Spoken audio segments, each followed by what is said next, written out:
എന്തൊരു വിഷമത്തിൽ നിൽക്കണേ, ധൈര്യമായിട്ട് നിൽക്ക്. എഡി ബോഡി എന്ന് വിളിക്കുന്ന ശരി പറ്റൂല. എന്റെ പേര് വിളിച്ചാൽ മതി, അഞ്ജലി എന്റെ പേര്. പൊടിയൊന്നും വിളിക്കാൻ നിൽക്കണ്ടേട്ടാ. വിളിക്കണേ ലെഡി എന്നല്ലാണ്ട് പിന്നെ ഞാൻ അമ്മാവെന്ന് വിളിക്കണോ അല്ലെങ്കിൽ എന്നെ അഞ്ജലി എന്ന് വിളിച്ചാൽ മതി, എന്റെ പേര് വിളിച്ചാൽ മതി. വീട്ടിൽ പോയി വിളിച്ചാൽ മതി എഡി ബോഡി എന്ന്, ഇവിടെ വിളിക്കണ്ട. എന്നെ തറയാക്കലടാ മോനെ. സുമേഷോട് ക്ഷമ പറഞ്ഞാൽ തീരുന്ന പ്രശ്നമേ ഉള്ളൂ. പിന്നെ ഞാൻ ക്ഷമ, നീ ക്ഷമ പറ. ഷോ ആണെങ്കിൽ ചേട്ടാ ഇത് ആൾക്കാർ കാണുന്ന പ്രോഗ്രാം അല്ലേ, എഡി ബോഡി എന്നൊക്കെയാണോ വിളിക്കുന്നത്? എന്റെ അടുത്ത് അങ്ങനെ സംസാരിച്ചാൽ മതി. ഞാൻ എല്ലായിടത്തും കൂടെ പറയുന്നത് എന്നെ എഡി ബോഡി എന്ന് വിളിക്കുന്നത് എനിക്ക് ഇഷ്ടമല്ല. കളിച്ചാ ശരിക്കും കളി പഠിപ്പിക്കും. അവരൊരു തമാശ പറഞ്ഞല്ലേ ഏട്ടാ. വീടിന്റെ അടുത്ത് എല്ലാവരും നമ്മള് പിള്ളേരെ കാണുമ്പോൾ എടിയെന്നാ വിളിക്കണത്. വിളിക്കണേ അതെ, അത് വീട്ടിൽ പോയി വിളിച്ചാൽ മതി. എന്നാ വീട്ടിൽ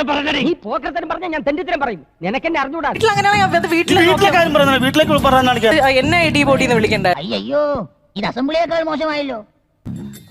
ഞാനിത് എന്നെ അഞ്ജലി എന്ന് വിളിക്കാം. എനിക്ക് പ്രാവശ്യം പറയും ഇതുപോലെ ഞാൻ എക്സ്പീരിയൻസ് ഇല്ലാത്ത ആൾക്കാരോട് നീ പറഞ്ഞതാ. എനിക്ക് പ്രോഗ്രാമാണ്, ഞാൻ അത്ര ടെൻഷൻ ആയിട്ട് അവന് ദേഷ്യം വന്നാ പിന്നെ കോപോരിക്കും, പിടിച്ചാ കിട്ടൂല. നിങ്ങൾ ഒരു കാര്യം തീരുമാനിക്ക്, നിങ്ങൾ മാപ്പ് പറയാൻ പറ്റൂല, അല്ലെങ്കിൽ നിങ്ങൾ ഷോ കുട്ടിക്ക് നിങ്ങൾ എടി പൊടി എന്ന് വിളിച്ചാൽ ഇഷ്ടപ്പെട്ടില്ലെങ്കിൽ നിങ്ങൾ അതൊരു മാപ്പ് പറഞ്ഞാൽ തരുന്ന പ്രശ്നമല്ലോ. മാപ്പ് ജയം പറയൂല. ക്ഷമ പറയും, ക്ഷമ പറയും, എന്നാ ക്ഷമ പറയും.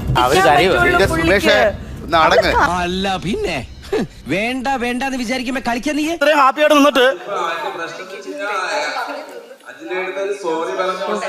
ഞാൻ സോറി ഒന്നും പറയല്ല. അതെന്താ? ഞാൻ തറവാട്ടി പറഞ്ഞവനാ പിന്നെ